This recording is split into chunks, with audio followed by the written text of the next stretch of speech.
Hello everybody, and now for another episode of Game Builder Garage Let's Play.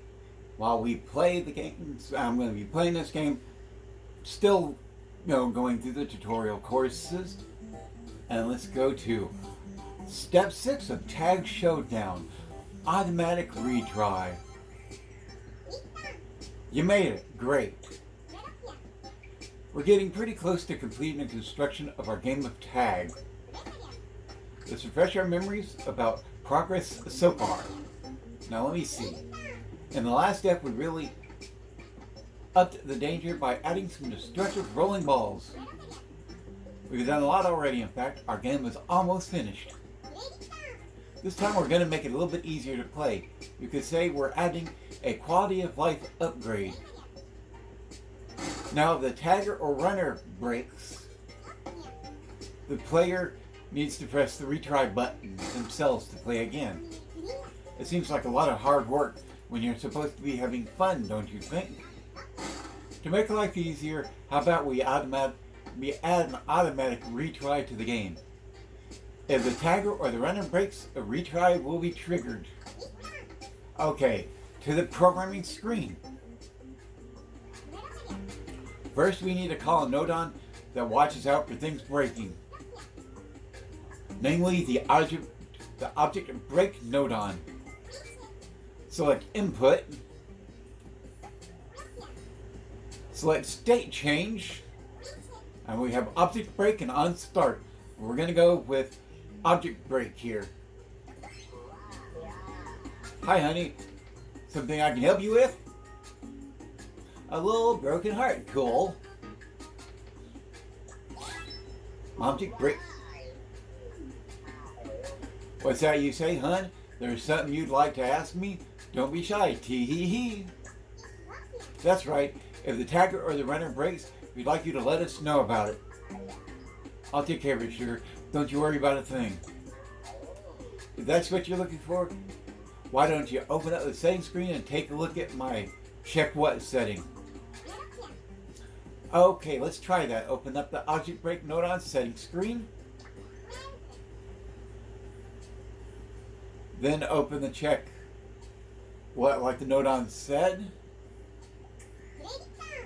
This is a screen where you can set what breaks the object break nodon will watch out for. Display, box, cylinder, and sphere. Disable. Then enable person. Now close the screen. Oh, hence, when objects that the nodon is checking for are destroyed anywhere in the world, the nodon will output the number of destroyed objects destroyed in that moment. By combining it with the counter nodon, you can get setups where the game finishes after a certain number of objects have been destroyed.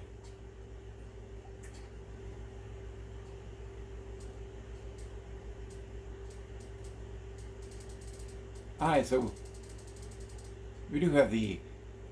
Alright, well, so that's how you get the Nodopedia. Alrighty. That's the way to do it, honey. After we go through all the tutorials, we're going to hit the Nodopedia. We're going to go through everything. And I'm going to, give my thoughts on it. Some of the nodons I've worked with, a lot I probably haven't. But I'll give you some impressions at that time. I'll be working later on, actually trying to build, games and whatnot. And I'll have more experience with nodons. And perhaps, maybe, I might make video lessons on a particular nodon each. It's something to say. How much can I spend talking about the not nodon or the question mark or the random or whatever they're called? We'll see. That's the way to do it, honey. I'm all set now. I'll keep a lookout for person breaking. If that happens, I'll be sure to let you know about it. Don't worry about it, hon. I got you covered. You just focus on what you do best. Programming. Okay, drag the object break nodon over to the left. Now we need another nodon, one that makes the automatic retry happen. Namely the retry nodon. Go to output, and we have play sound, play background music, vibrate, change world, retry and swap, and others. We're going to go to retry, end, and swap. And you have retry game, end game, and swap game. We're going to go with select retry game. Oh dearie me.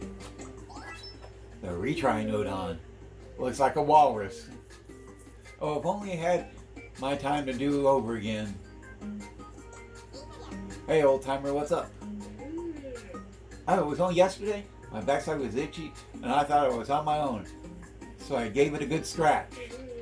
When I turned around, all the other nodons were looking at me. Oh, I wish I had a do-over for that. Oof, awkward. Let's put our friend over on the right. Then we get to the object break nodon.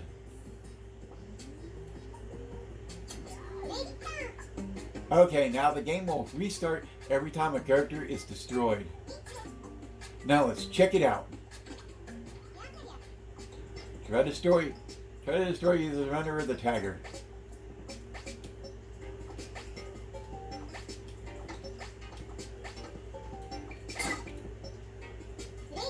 As you saw, if one of the characters is destroyed, the game automatically restarts. But don't you think the interval between the character breaking and the retry is a little short, maybe? How about we slow it down a bit? To the programming screen, let's extend the interval to give players a moment to catch their breath. First, select the connection nodon, the connection between the retry nodon and the object break nodon. Press the cross underneath to delete the connection. And here is where we call up a timer nodon. Select middle, and in middle we have calculate, convert, angle calculate, comparison, logic, flag, counter, random, timer, bullseye, and program layout. We're going to go with timer in this lesson. Tisk tisk. The timer nodon. You need my help? I hope you aren't wasting my time. We won't dream of it. We just need some of your programming expertise. Oh really? Well, why didn't you say so? I'll help, but it causes me no shortage of headaches when people don't make appointments. Naturally, I want to help out. But what if I have been double booked? I can hardly tick when I'm supposed to be talking, can I? It always pays to have one's schedule in order. I'm sorry. Well, as long as we're all in the same time zone. Let's move on. Connect the timer nodon to the object break nodon. Then connect the timer nodon to the retry nodon. Now we'll have a longer interval between character breaks and retry. Neat. Let's take a look at the game screen. Smash either the runner or tagger and see what happens.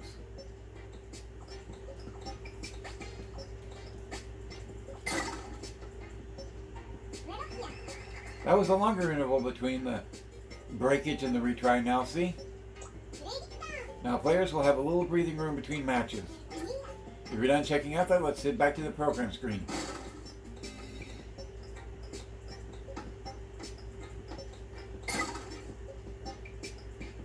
Not much of them.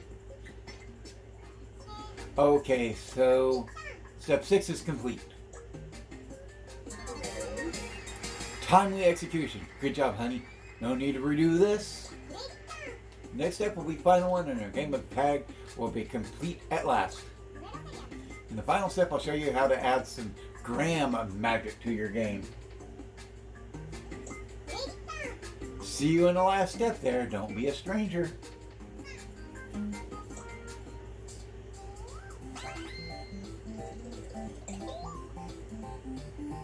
Alice's Guide update. Restarting the game when an object breaks.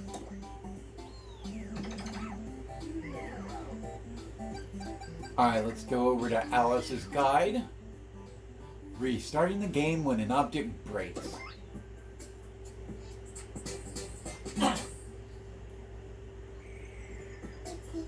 Hello, hello. As you can see, there's a person in a box on the game screen at the moment. You can use the left to move the figure around. Try running into the box and breaking it. A few moments after the box breaks, the game resets itself as though you pressed retry.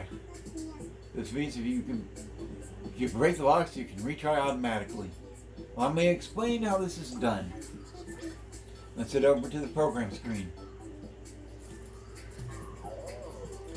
My, if it isn't Graham.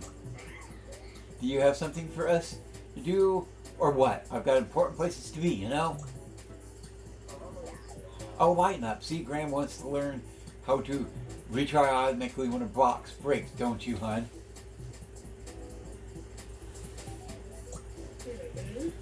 Not gonna happen. That's far too complicated for youngins. Hey, that's not true at all. If anyone can do it, I bet Graham can. Hey, you're probably right. I'm sure Graham can manage. Oh, fiddlesticks, I've been rude again, haven't I? If only I could turn back time and take it back. I suppose there's nothing to do about it. I'll just have to use my precious time to teach you. Well, we'll all do it together. Listen up, darling. First, we'll give you an overview of the whole kit and caboodle. I'm up first, of course. I've always been the limelight. Object break Nodon at your service. I output signal when a box breaks in the game. And I'm the ever punctual timer Nodon. When I receive a signal, I wait precisely 1 second and then send a signal along to the retry Nodon. And this grizzled old codger is the retry Nodon. I've seen a lot of my time, and most of it I wish I could do over. When I receive a signal, I restart the game. The object break Nodon, the timer Nodon, and the retry Nodon each have an important job to do. What's more, each Nodon does their job in a specific order. One thing triggers another. It's beautiful if you ask me. You do flatter us, Alice. I think I'm blushing. That's all for now. You need to take it from here and learn what you can do. Don't be shy. As I already said, I, the fabulous Object Break Nodon, am the first to take the stage. If an object breaks on the game screen, I let others know by sending them a signal. That's just the kind of Nodon I am. That's right, the Object Break Nodon uses a connection like this one to send a signal to another Nodon. Here's an important thing to remember. I don't send a signal if an object I'm set to check for doesn't break. You can decide exactly what I check for on my settings screen, sugar. Let's check it out for ourselves. Start by selecting the Object Break Nodon. Then open up the settings screen here. So, select check what. Here you can choose the node, what the Nodon checks for. In other words, if what's selected breaks in the game, the Nodon will send a signal. Right now the box is selected. Let's test this by disabling the box. Now we got box, cylinder, sphere, person, car, UFO, crate, shipping container, dice, panel, treasure chest, television, Joy-Con right, Joy-Con left, soccer ball, golf ball, balloon, apple, turnip, fish, fluff ball, alien, traveler, cheerleader, diver, mermaid, robot, sorceress, hoop, arrow, rocket, pencil, tuna, and chick, and a few others that are covered by that thing. Once that's done, the Nodon is not currently set to check for anything. Yeti, sumo wrestler, hippo, and bear. Go ahead and close this screen. When you're done, close the settings screen too. Let's take a look at the game screen. Use L stick to control the person and break the box again. See, no retry was triggered. Let's go back to the program screen. How was it, Hunt? The game didn't reset, did it? That's because I'm not set to check for any broken objects. I don't send a signal any longer, not even if a box is broken. And because I don't send a signal, the retry nodon isn't told to trigger a retry. Simple as pie. It's a little tough not getting to do anything, you know? I love that shattering sound in the moment the object breaks. Won't you change my settings again? Graham, pretty please. Better go ahead and select the object break nodon again. Open the settings screen.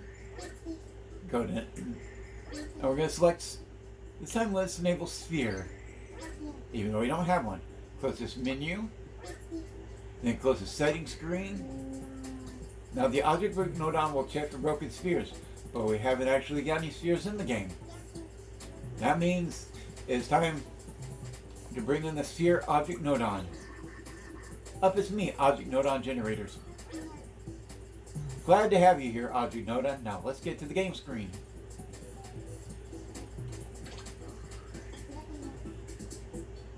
Use the left stick to move the person and break the sphere.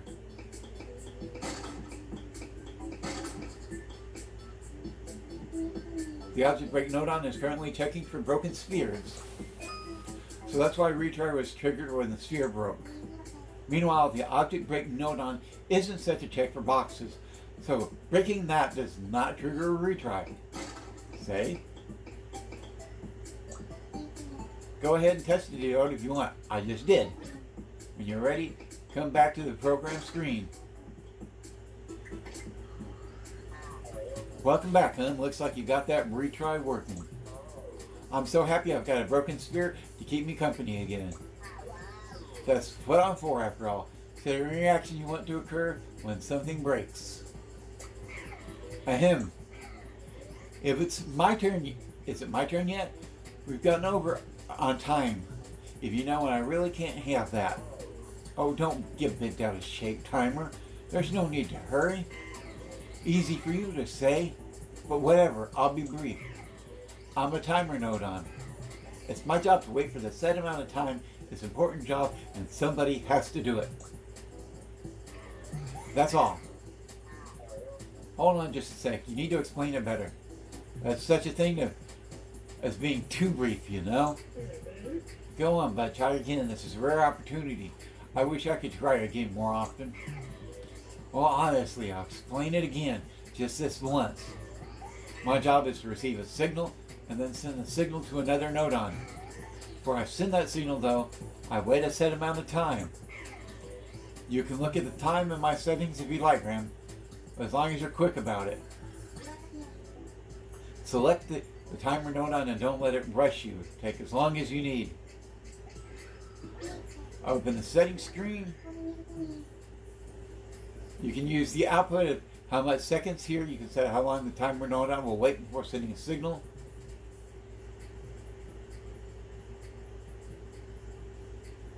Okay.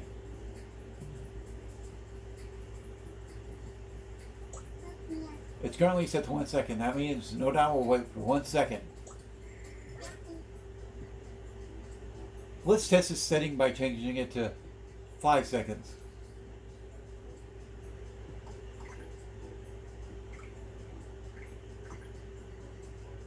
Alright. Good, now let's close the screen first, you know. Output for after how many seconds and continue output. Okay, so you can... Some important things there. Wait, 5 whole seconds? That's basically an eternity. Well, I suppose it's worth testing just this once. Yeah, let's head to the game screen and do just that. Try breaking the sphere on the left-hand side. Not a break. Dum dum dum dum dum dee dee dee dee. Doo doo dee dee dee. Finally. Well, if you set the timer to 5, It really does feel like a long time before the retry kicks in, doesn't it? Anyway, I think that's a good example of how the Nodon works.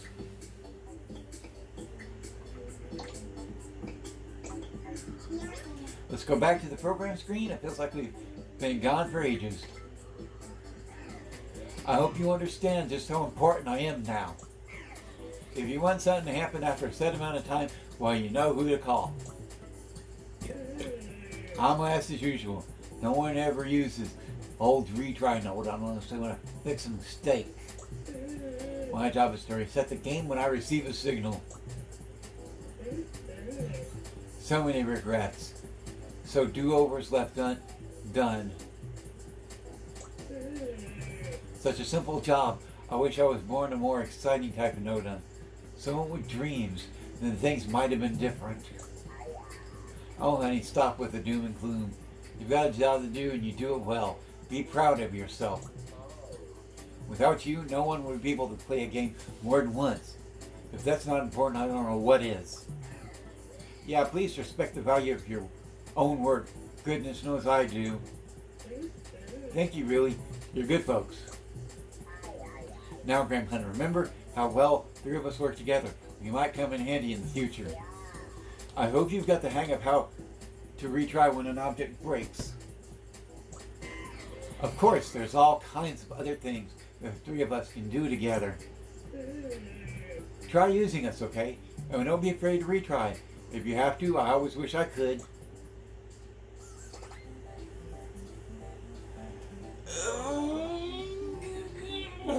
Okay, got that taken care of. Alright.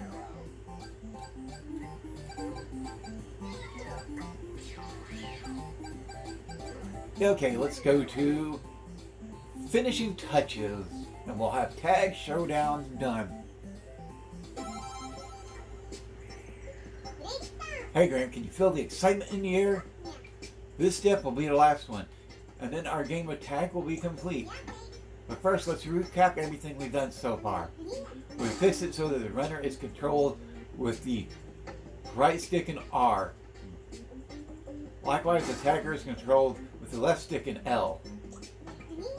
And we made it so that it's game over and the ball hits either player. It's fair to say we've got pretty much everything we need for an awesome game of tag. However, the final touch is still lacking, and that's a sprinkling of color from your very own hand, Graham. Okay, over to the programming screen. So next, we'll harness your inspiration and creativity to change the color of the level. Are you ready for that, Graham? To start off, let's select this object Nodon. Open up the settings screen. Open up the color screen. Here's where you can change up the color of the object. At this moment, the object is brown. But how about making it black instead? Close the settings screen and check it out on the game screen. Today we changed the color of the middle platform to black. Now what I'd like to do is change the color of the other platforms. Whatever you like, express yourself. Let the hues flow out of you. So go back to the program screen. It's time to shine, Graham. Run with a rainbow of colors. You're going to change the color of every single object Nodon to whatever you like. Start thinking about how you'd like to paint the town in shades of Graham. To make things easier, I make it so you can move the program screen view around. And you can use this button here to undo your last action. When your creative endeavors are complete, let me know. Just press done when everything is the way you want it. I can't talk. Ready, steady, start programming.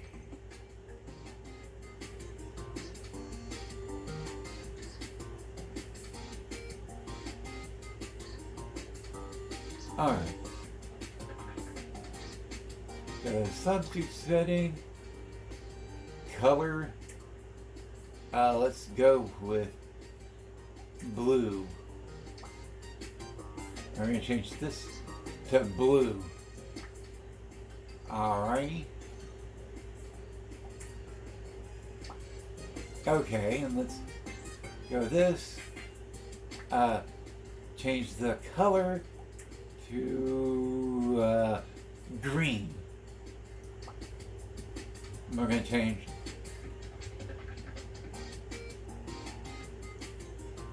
this guy over here to green. Alrighty.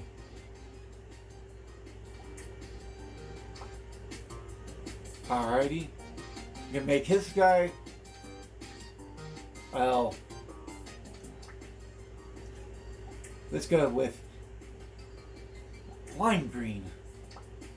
And this guy up here to lime green. Alrighty.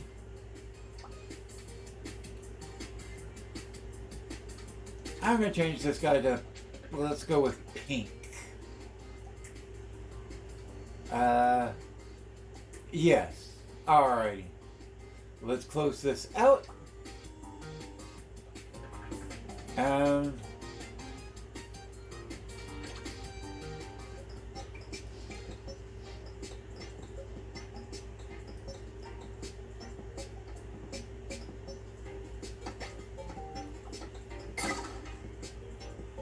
alright. Okay, I think we're done, so let's click done. Are you sure you want to finish here? Yeah, let's go ahead and finish. Oh, done already. Let's take a look at the finished article your finished article, your first ever completed game.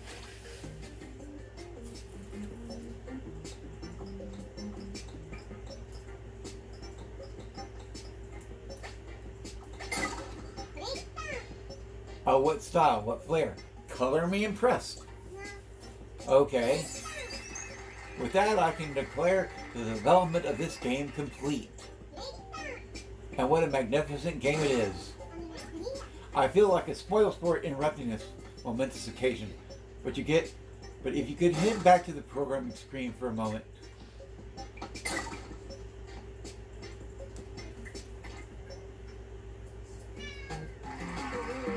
Making a game, well, that's the sort of thing I'll do. For a first game, it's great and right on schedules. Just look at you go. Boing. That's what I call teamwork, peeps. Good job. I said good job.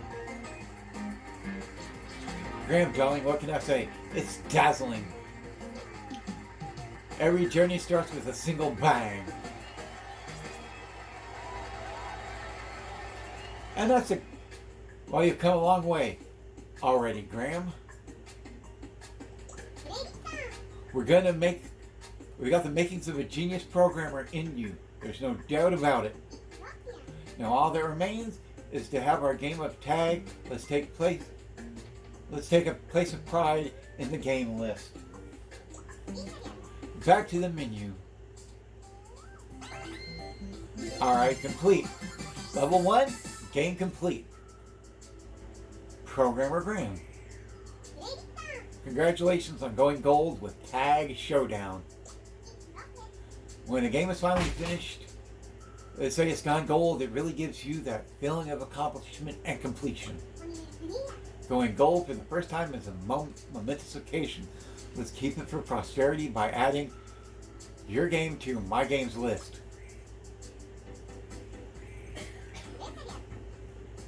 So this is the game you made, Graham. Now you'll be able to go back and play it anytime you want. I guess you're probably a little curious about this place. Well, this is the free program mode. My games list. But simply, this is where we'll store the games that you built from scratch, Graham. And just as the name Free Programming suggests, when you press this button, you'll start programming from the ground up. You'll start with an empty environment. Of course, we've just gotten started with your programming journey, Graham. So don't worry if something you don't turn out exactly the way you imagined. It's a day to remember your very first game is available to play. Why not ramp up the fun by letting friends play the game you made? When you had your feel of playing, let's go back on track with lesson 2 of the interactive lessons. See you in the next lesson.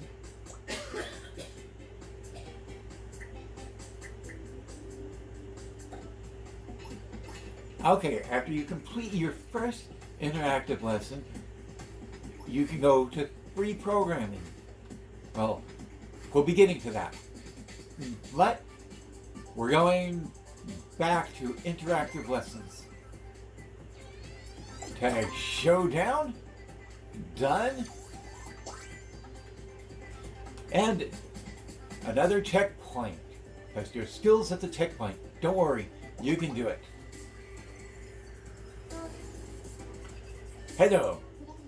Looks like you completed the first lesson. Great work. Hold on.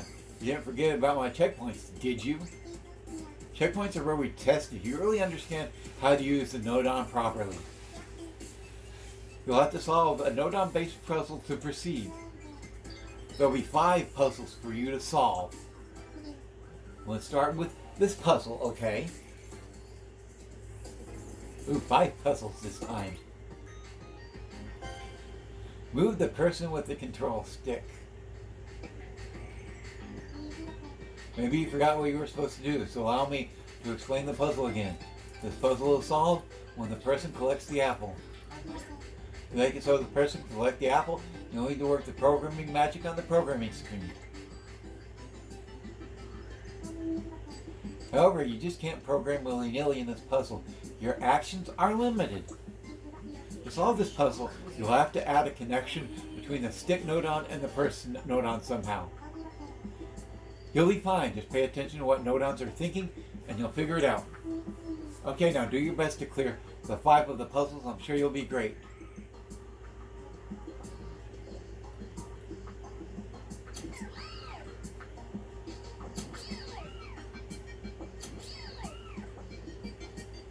Alright, so you can add like that. You can have more than one connection. And you can also, there's 2 ways to delete. You can highlight the move X, or let's try again, and you can unconnect and just let go. Or you can connect to other points, but we'll not do that. We can't in this connection, okay. So you see, okay, we're gonna make another connection here. Move it to that, and let's try disconnecting here. Oh, you can only add from here, alright. Let's let go, okay. And back to the screen. And we got the apple. Alrighty. We have number 1 done. Framing with the game screen Nodon. Framing with the game screen Nodon.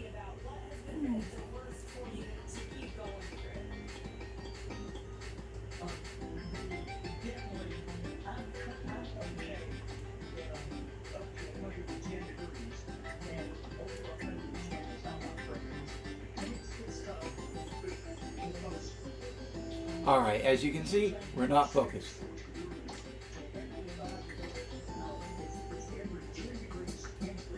Alrighty.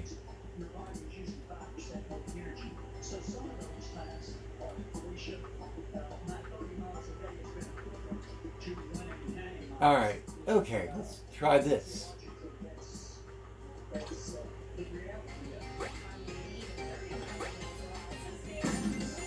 Easy peasy.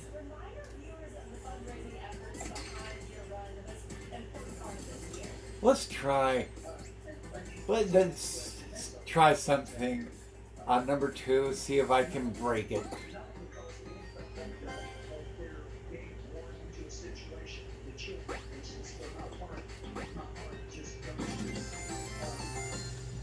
See, you can clear my cheating. I should have thought of that. Yeah, sometimes you can solve them by ways that wasn't intended. Properties of objects.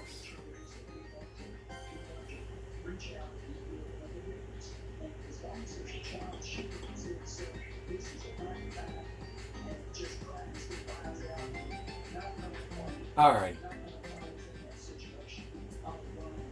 Let's go with object setting.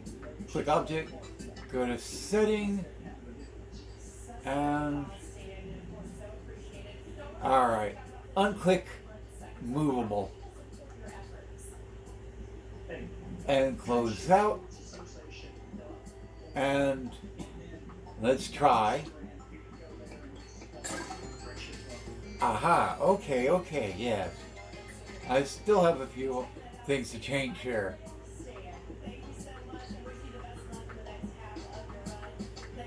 Alright. Let's go with destructible and destructive. Let's try again.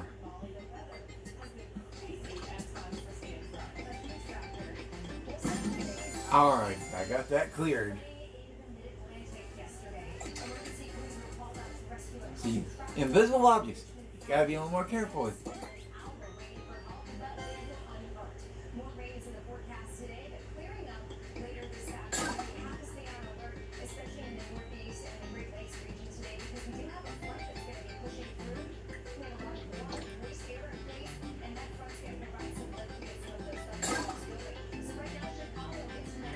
Alright.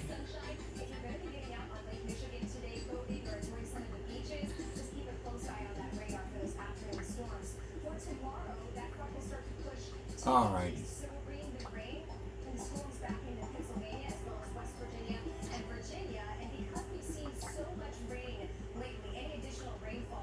Alright. Go visible. Okay.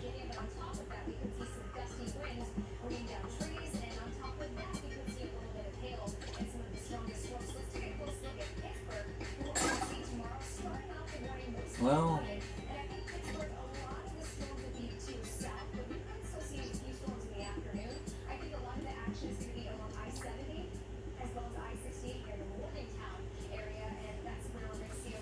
alright, let's make it movable. And okay.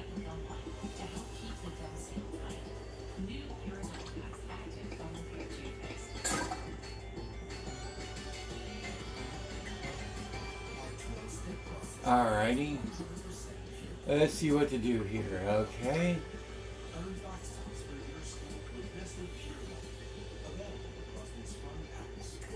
Alright, let's make it solid. Oh, and destructive. Okay. That should do the trick, I think.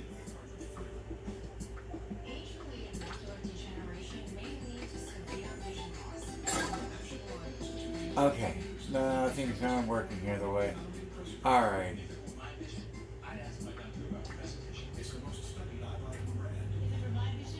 Alright. Visible. Solid. Let's see what other does. Okay.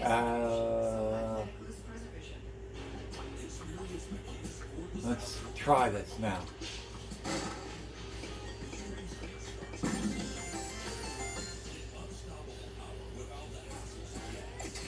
Alright, let's try another experimental 4 here.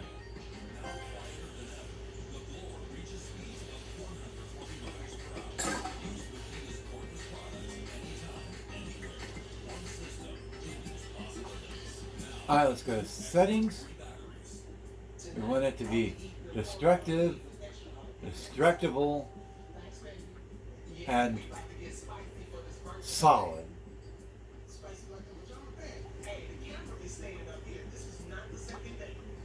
Alrighty. Let's try this. Maybe I'll make the box just go poop on its own.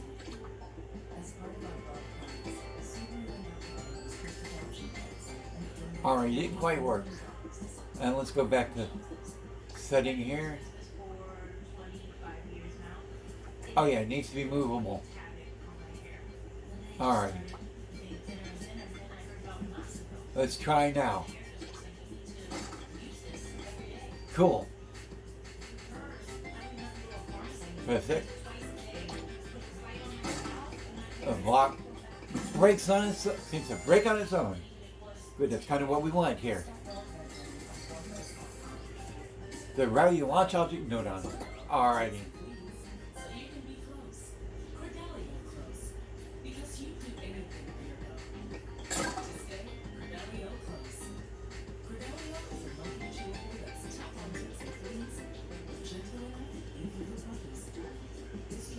Settings here.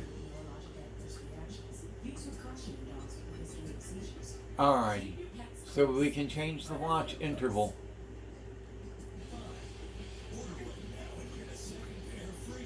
Alright, let's try 1 second.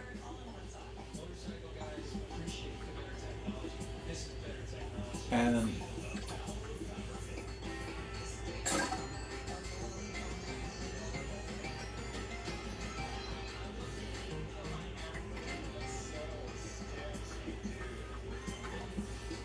go to settings.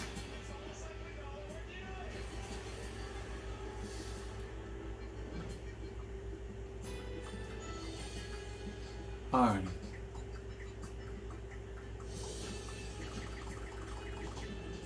So we can go up to 100 seconds, but we don't want that. Let's go with 10 here.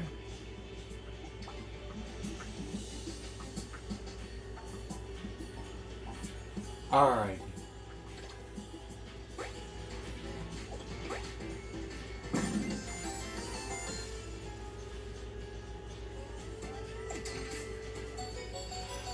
Checkpoint 1, all clear. Looks like your knowledge of our Nodon friends is really coming along. If you're going to be programming games in Game Builder Garage, then it's really important to have a good understanding of the Nodons and how they work. All these Nodons, these funny little things living inside the Nintendo Switch console. You could say Game Builder Garage is a tool used to will the Nodons to write programs. So please use Alice's guide and the puzzles to learn how to wield them properly. Okay, see you later.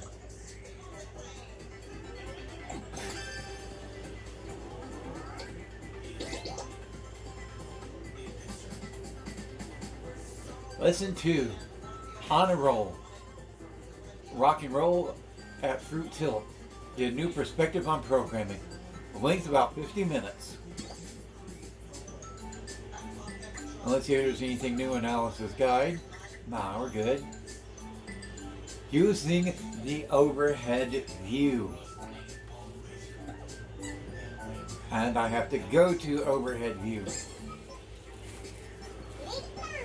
Hey Graham, you made it to lesson 2. In the previous lesson, we made ourselves the No Hold Bar Tag Showdown, and you were great. If you care to join me, we've got more to show you in lesson 2. Now on to the topic of our next game. This one you're going to be all about tilting your controller. Oh boy.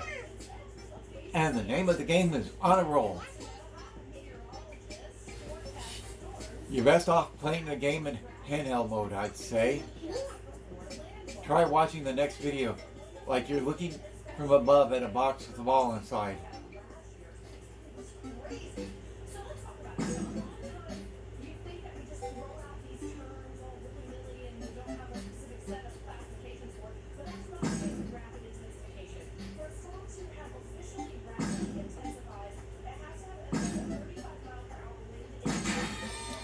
Kind of reminds me of those old, wooden board games. You have like a box, and you have this platform on the top with a knob on the left and on the front towards you, and you could use these knobs to tilt the board up and down. There's a whole bunch of little holes and walls, and you guided the little marble through, and you tried to get as far as you could without dropping into the hole, and the ball would return to you. That's kind of what this game reminds me of, if any of you were old enough to play that. And even it's a simple wooden box, and it's a fun game. Hours and hours of enjoyment on it for just something simple. Basically, you have to tilt your controller like you tilt a box with a ball inside. As you can probably guess, that means for the lesson we'll be doing our work in overhead view. Alright, then off we go to the programming screen. One thing before we switch to overhead view. First, we need to place one of the game's most important items, the humble apple. For this, you need to call up the fancy object nodon. Open objects here, and let's go to fancy objects. You've got rectangular fancy objects, round fancy objects, cylinder fancy objects, and other fancy objects. We're going to go with the round fancy object here. You've got balloon, apple, turnip, fish, fluff ball, and alien. Fish is a round object. Okay. And what a fancy object it is, too.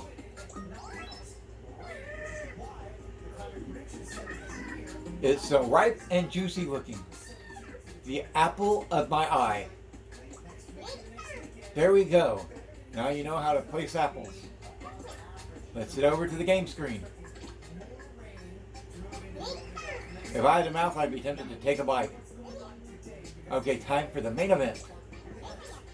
Let's view the apple from above using the overhead view. Fortunately, it's very easy to switch views.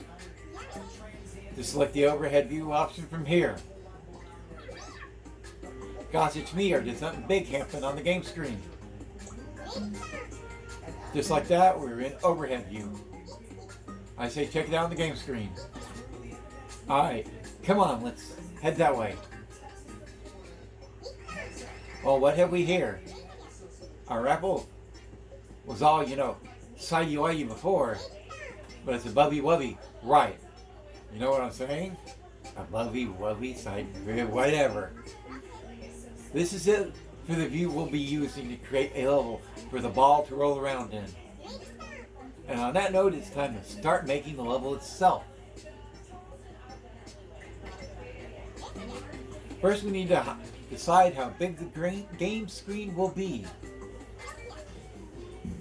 Open object. Select game screen and camera. And we have game screen, camera, advanced camera, and first person. We're going to game screen. Well, hello there, darling. Don't you worry about the game screen. I've got it all under control. Okay, let's resize our fabulous game screen nodon print to fit the blue frame.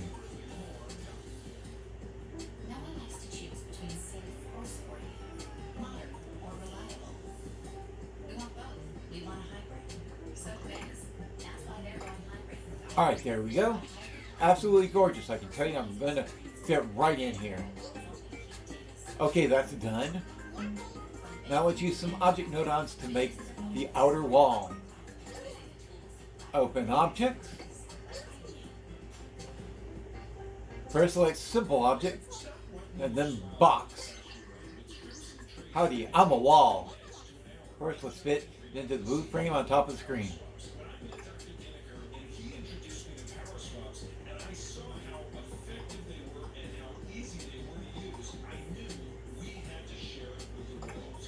Alright, we're almost there. Okay, there you go. Now we need to tweak our wall setting a bit. Open the object node on setting. Let's only enable visible and solid under properties.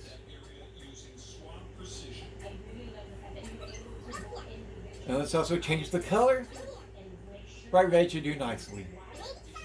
Great, now close these settings. Now to build the other three walls. Copy the object node on. Slide it down to the bottom of the screen. I might be the bottom wall, but I'm on top of my game. Copy again, please.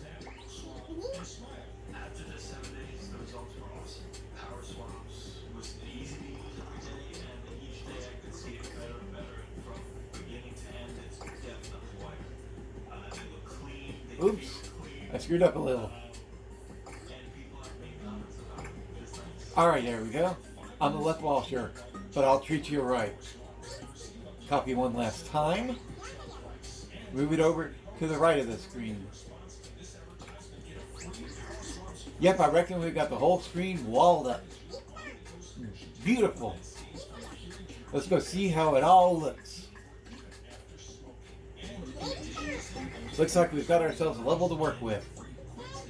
You could say we're on a roll, right? Okay, I think it's time we slid over to the programming screen. And there you have it. Step 1 is done. Oh, darling, we're magnificent, terrific. Well, fancy that. Give yourself a pat on the back. In this step, we learned how to enter overhead view.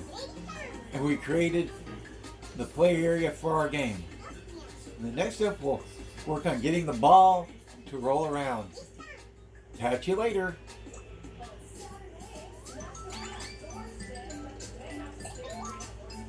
Alice's Guide update, switching views and getting to know the game dimensions. Alright, let's go to Alice's Guide. Switching views and getting to know the game dimensions. Alrighty. Hello. Have you heard anything about viewpoints, Graham? The viewpoints is the angle from which you see the game space. Right now the game screen viewpoint is set to side view. Here we have an angle right in the middle and the blue sky in the distance. This is a view where you're looking at the game from the side. The name says it all, really. But sometimes you want to make a game where you look down from above, right? You can get that by changing the viewpoint. Changing the viewpoint gives you a way to view your game. It changes the way you view your game. I'll explain the basics using this handy apple. Let's start with the program screen. Hello there, Graham. A bright red apple? Is there anything sweeter? Such crisp roundness, such vivid color, delightful. Anyway, there are two types of viewpoints. Right now we're looking at the game space from this side we call a side view. You can see from the side view, slightly different colors. There's like an orange and a lighter orange. That's another way you can look at it though, from above, also known as the overhead view.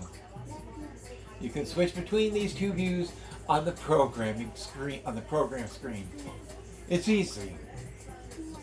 All you need to do is press this viewpoint change icon here.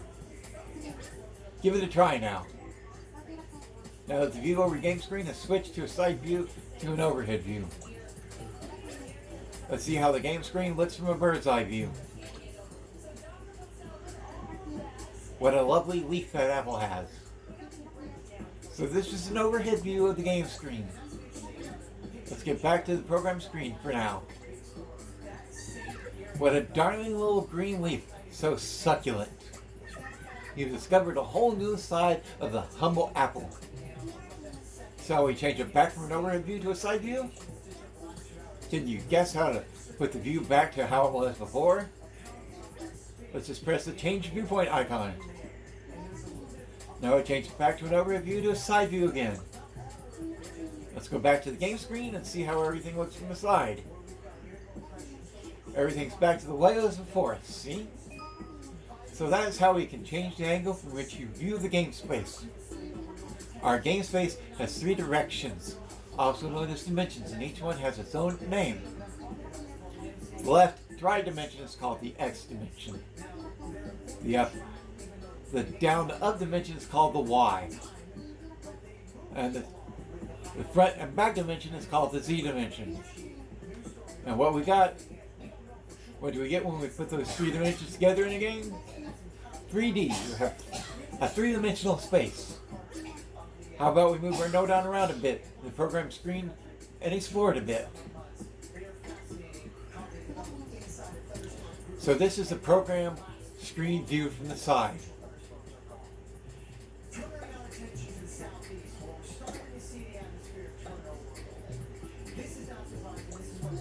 The x-axis, which is horizontal, and the y-axis, which is vertical. Try moving Fancy Object Node on the program screen, which is say along the y-axis. It doesn't matter where you move it along the y-axis. The apple will continue to be as charming as ever. So what happens when the game screen, when you move the node on along the y-axis? There's only one way to find out. To the game screen. The apple is hovering above where it was before. So this is what happens when you move a node on up the y-axis on the program screen. Its corresponding object will move upward as well. Let's go back to the program screen. Let's bring the Fancy Object Node on back to where it was before.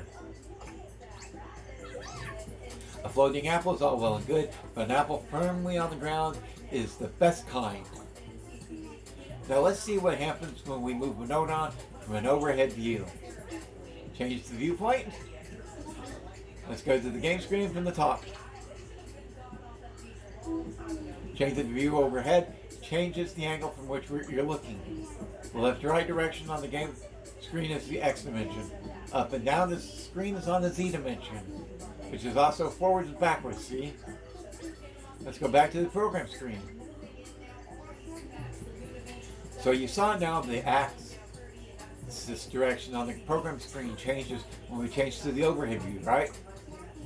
The x-axis stays the same, horizontal. But the vertical axis is now the z-axis. It's used to get the backwards and forwards direction, remember? So now we move the Fancy Object Node on up the program screen, we're actually moving it along the z-axis. Give it a try. An apple by any other axis remains as sweet. What do you think will happen on the game screen when we move something along the z-axis? Let's go to the game screen and find out. And move further toward the background now. And now we know what happens when we move a node on along the z-axis on the program screen. The corresponding object will move further back. Let's get back to the programming screen. We've just learned that when you change the viewpoint, the axis changes on the game screen too. There's a difference depending on whether you have a side view or an overhead view. Do you remember the name of the 3 dimensions? The X dimension, the Y dimension, and the Z dimension. They're quite important game programmers, so be sure to remember them. Changing your angle of view can change your whole view of the world. It's a good thing to try once in a while. And we got that checked. And I hope you're having fun with these programs I'm doing. And as always, have fun and keep gaming.